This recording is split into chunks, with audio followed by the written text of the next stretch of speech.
in the flesh, because you've always made it a point of just letting the music speak for yourself, which is something I really respect. But the spotlight has been shining so brightly on you for the past few months. I've just been wondering how you've been processing behind the scenes, how you've been feeling about everything happening all this success. It's really just, I want to look at it like, it's just a continuum of who I am, really. I always say to myself, I've always been in my own bubble, whether it's with the fam or whether it's training. How I process it all is just, I continue to do what I was doing 10 years ago, and that's like, be better in myself, better in the craft, and not look at it as bright lights, you know? And it may sound cliche, but it always worked for me. Even when I was young, playing sports or being in the forefront of presentations and stuff like that, it's like, I gotta look at myself in the mirror rather than looking at it as a crowd of, fame, attention. So now, early days of your career, Section 80 days, even early mixtapes, you perfected the craft as an MC. Did you ever think we'd be at the Super Bowl with this? Think about the Super Bowl. You never thought about the Super Bowl? I was thinking about the Super Bowl for sure. We was thinking about the best verse and how we're going to split this $5 at Church Chicken or something like that. It wasn't no Super Bowl. Going to the studio and getting the meal. But I think, what I know is the passion I have now is still the passion I had then. And I think that carried on to the Super Bowl. So it was all about being present. As long as I was present in the studio and present in whatever that line was or whatever that mistake was, rapping or doing hooks or choruses or whatnot, I was present in that moment. I felt that passion. I think being present and not actually foreseeing everything kept me in the grounded state of mind in order to be at big stages like this.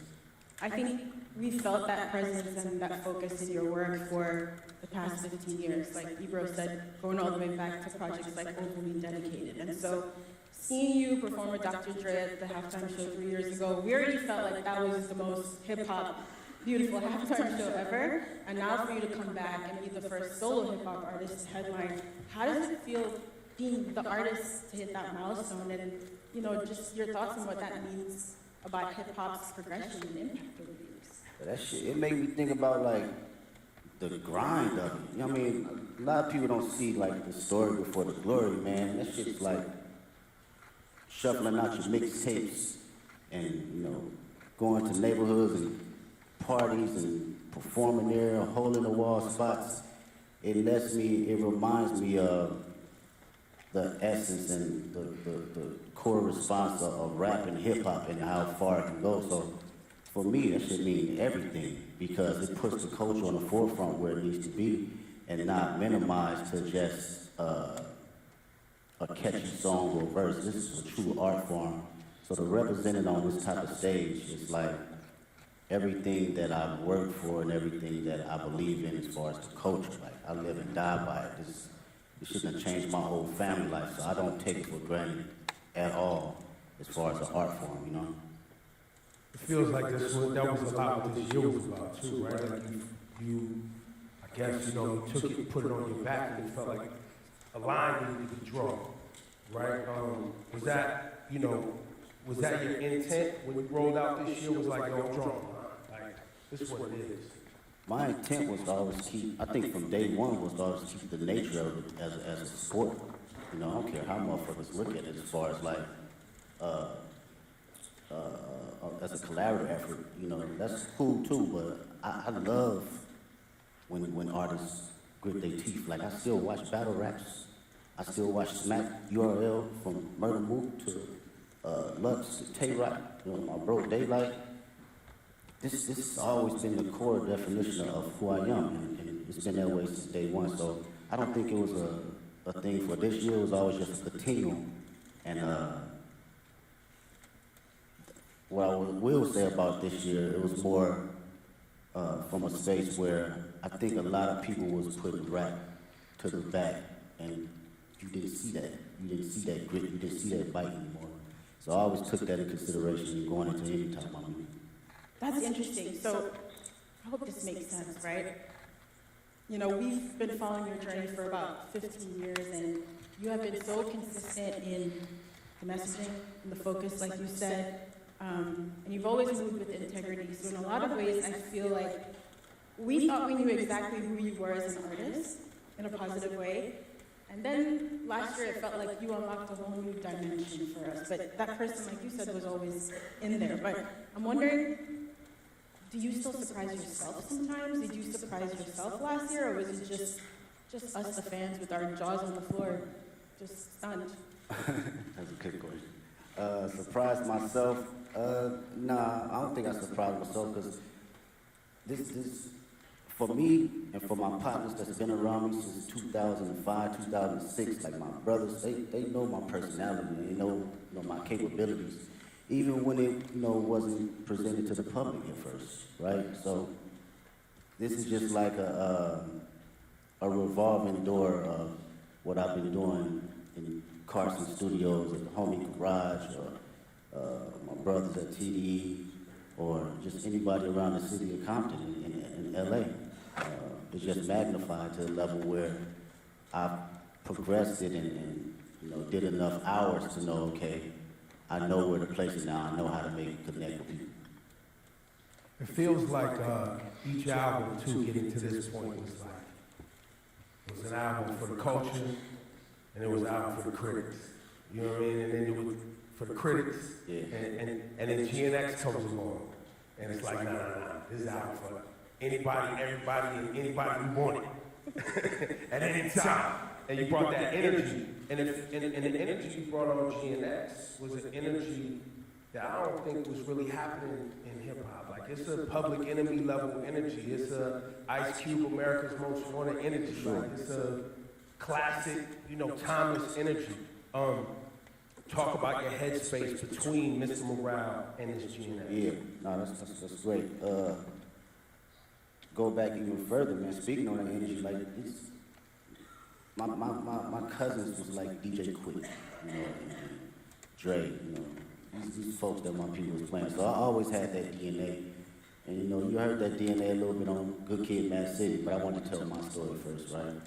And fast forward to GNX, I felt it was just a perfect time because not only the energy was lost, but it was the energy that was bubbling inside of me as well. I wanted to go back to the forefront of just the bite and just the grit of rap, just all raps and hard-ass beats. And that's like the basics for me. I thought about, what I used to like when I was a kid. Hard raps, good beats, that's smacking, right? And it was a great transition from Mr. Morale because that was my most intimate. I wanted to go inside my own psyche and my own personal withdrawals and see how it connects with the public and who can relate. So during this time around, I think it was necessary coming out of that cocoon and feeling like, okay, I arrived now. I can spread my wings and show every state of who I am as far as Kendrick Lamar.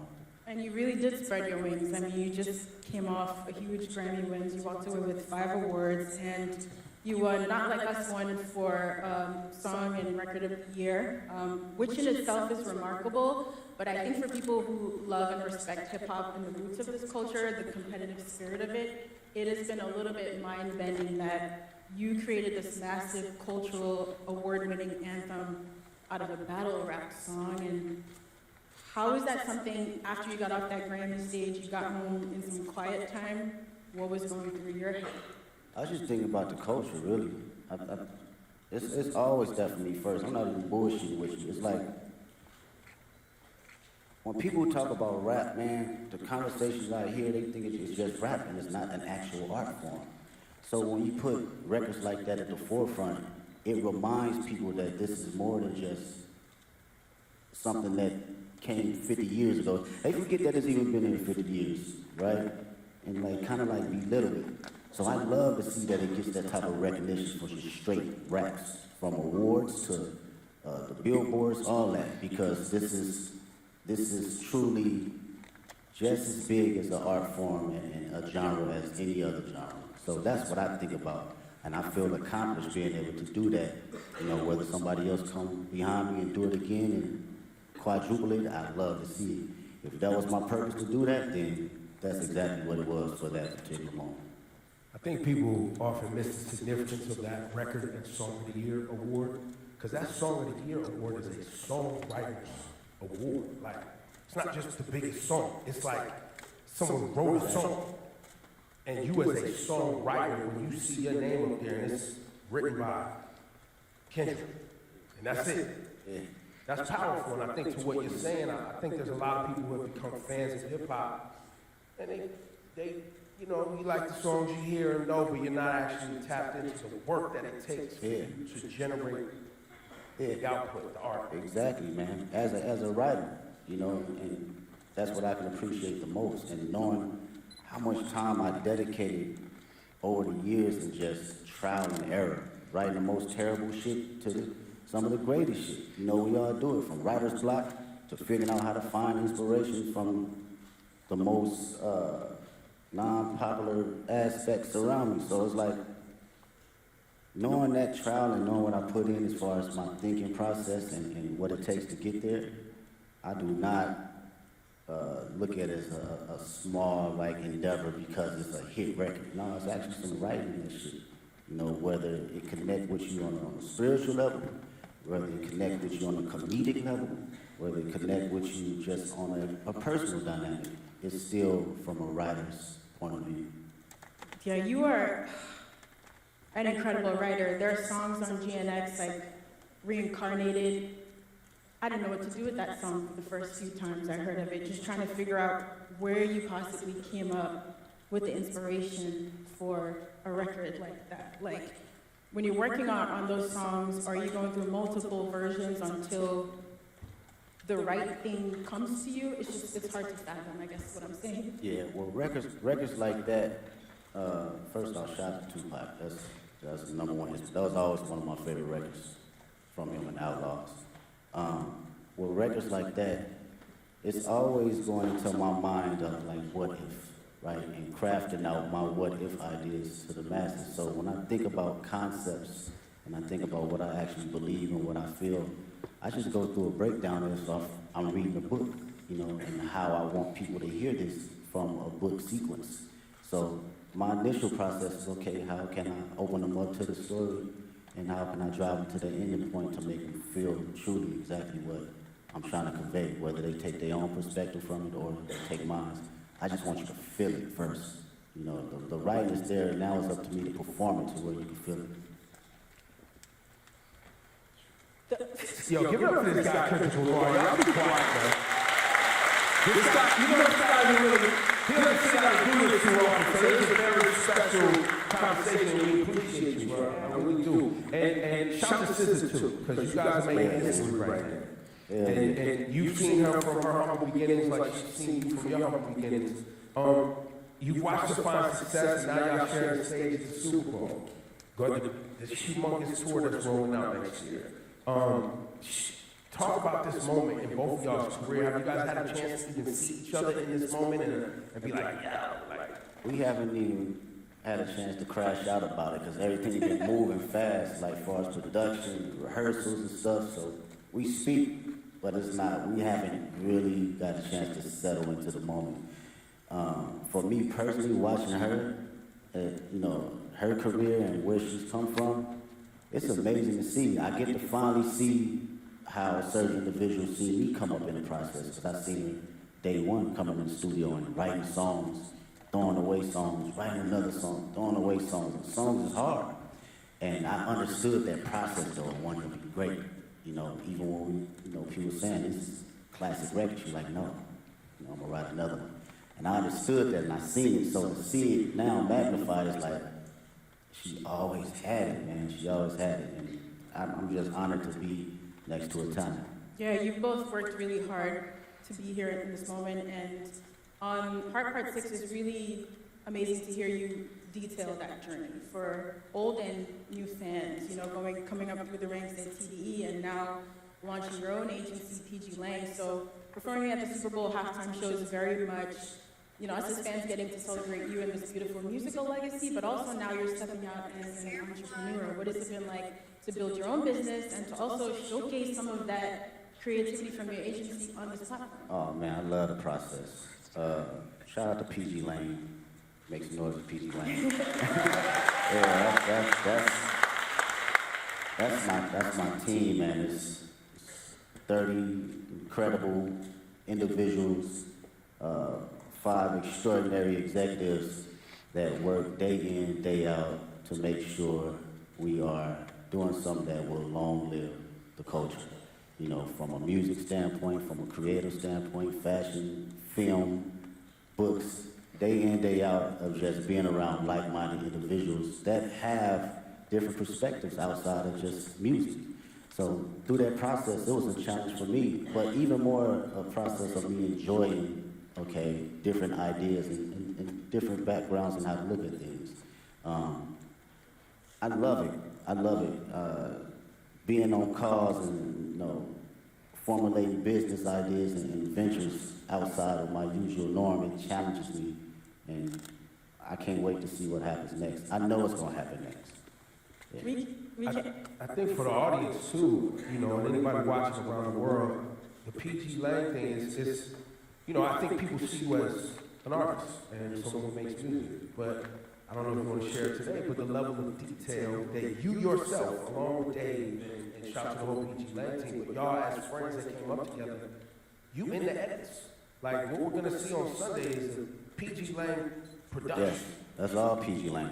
That is us sitting day in, day out, from the edits, the production, the stage design, the music, sound tech. It's everything across the board, and it takes a lot of work. It takes a lot of creative individuals. I can't sit here and say it's all me, because these are people that are just as passionate and want to see us win, but also want to put out something that lives a long, long time. And with Dave's creative mind, it's just, he's insane, man. That dude is like Basquiat in so many different fashions. You know, you can literally pick his brain about anything, and he'll give you an answer right down the middle to help you decide for yourself. So that's something I can always appreciate. Yeah, I'd say with all of your powers combined, y'all are really diabolical. Like, when you roll out the videos, all the visuals for GNX, just the way you all move strategically together, it is inspiring beyond the music. You know, just thinking about how to approach life and art in a holistic way. And so when it came down to planning for the Super Bowl now, you know, you tease on the album coming up to New Orleans with this LA energy. How did you guys approach the show and trying to figure out how to pay tribute to the classics in your catalog with this new music in like a 13-minute set list? Yeah, it's wild. Miss Morale's like an hour and 30-minute tour, so it's like you gotta smack the shit down all the way 13 minutes. It's kind of wild and it's interesting because it lets you know kind of where you at, and your perspective on how you think about catalog and music. For me, I love being present. I love being present, man.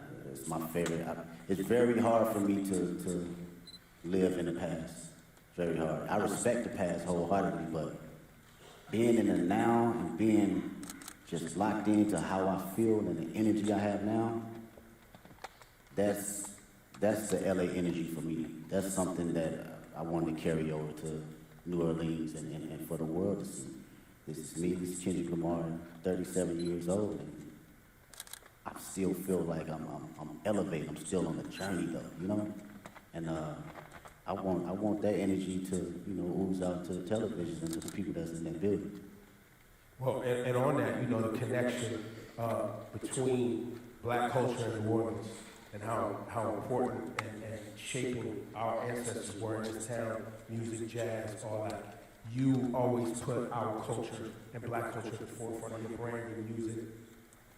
Same thing in LA. A lot of our family members moved out to California from the South for new opportunities. Man, what? There's a big connection between LA and the South.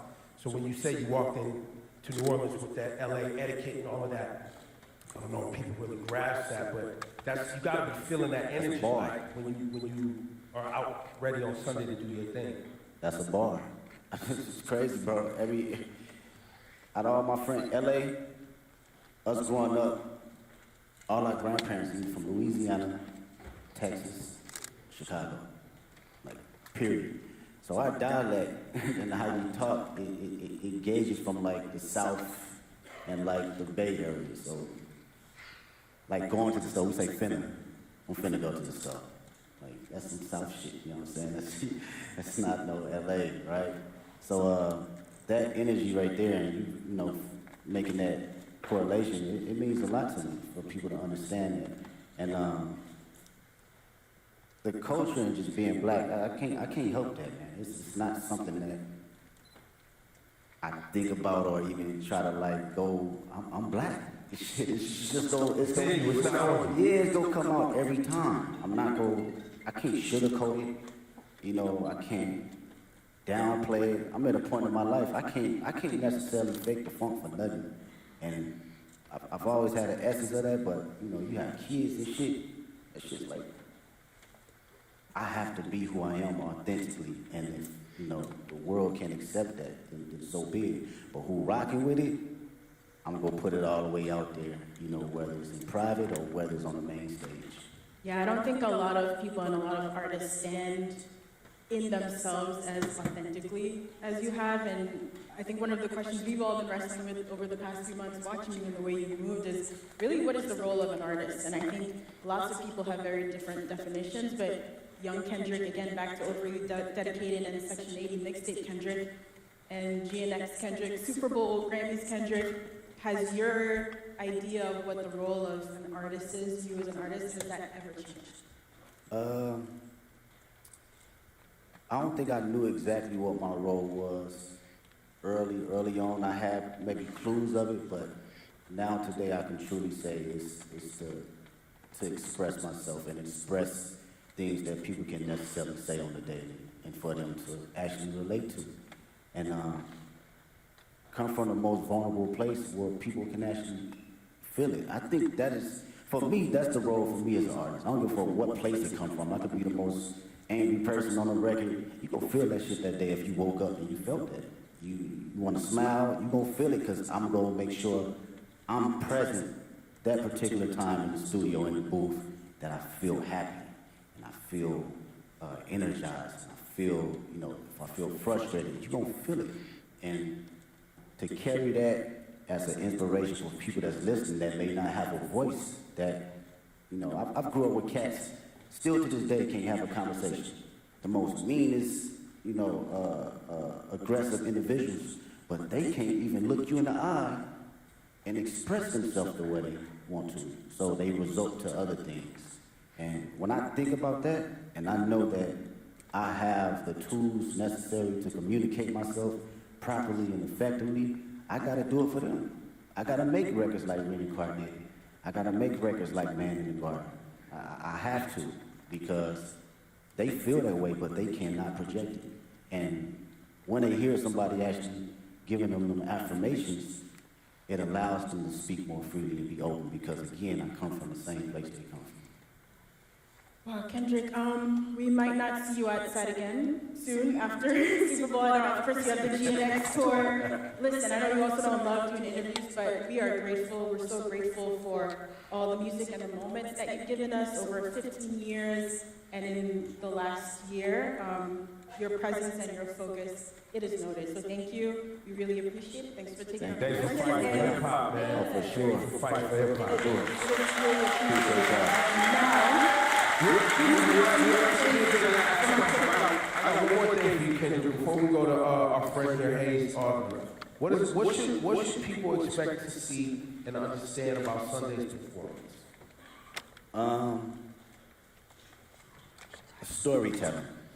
I think I've always been very open about storytelling through all my catalog and my history of music. And I've always had a passion about bringing that on whatever stage I'm on, you know, whether it's a war tour or whether it's a 500 people at Key Club.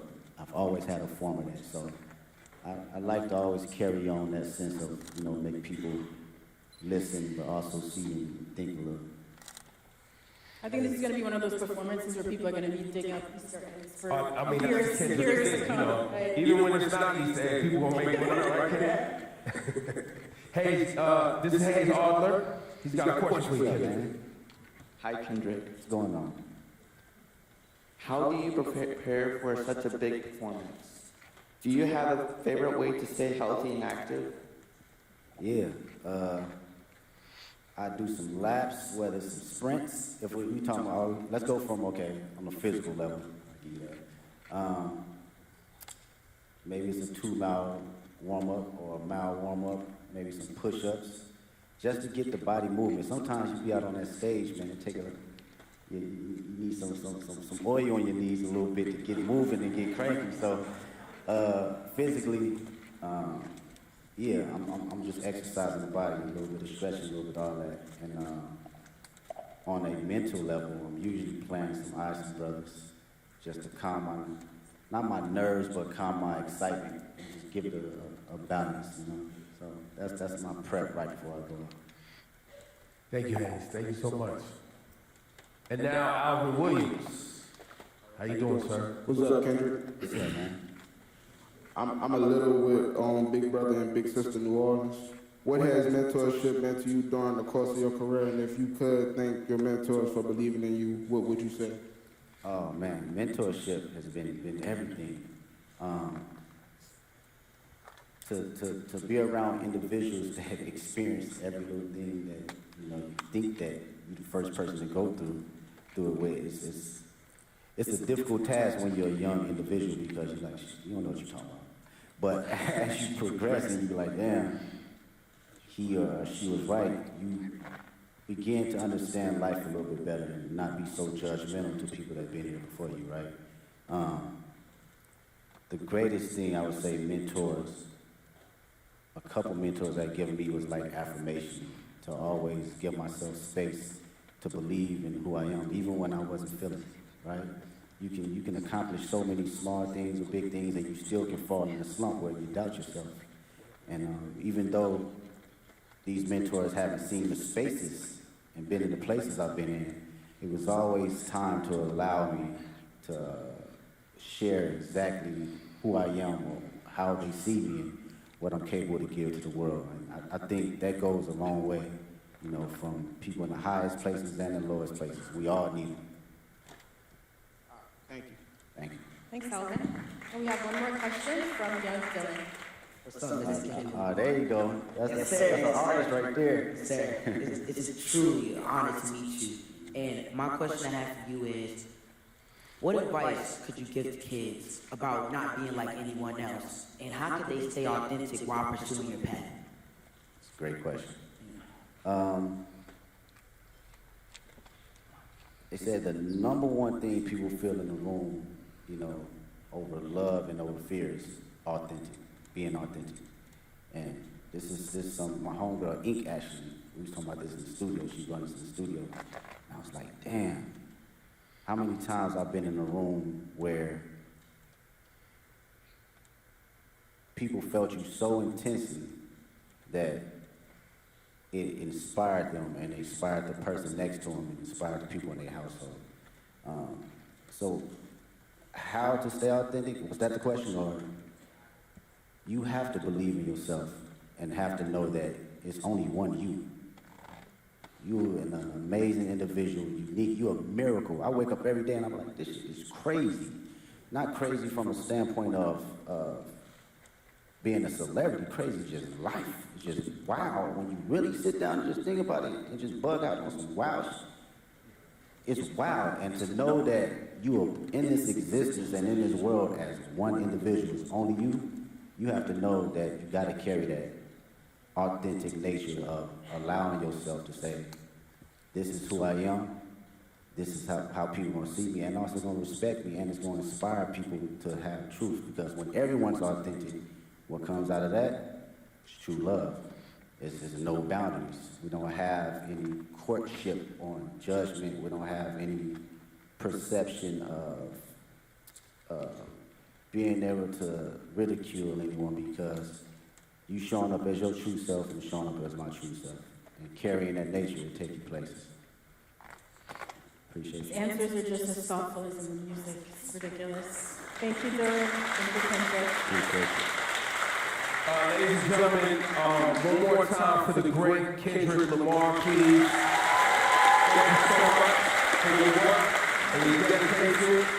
Thank you. Appreciate you. Appreciate that. Sharing our fun on Sunday. Thank you so much to everyone for joining us today. We can't wait to see Kendrick take the Super Bowl halftime show stage. While you wait, you can listen to his catalog in spatial audio. Now look, shortly after the performance, you'll be able to stream the full halftime show right there on Apple Music. You can listen, you can watch, you can sing, all the things Kendrick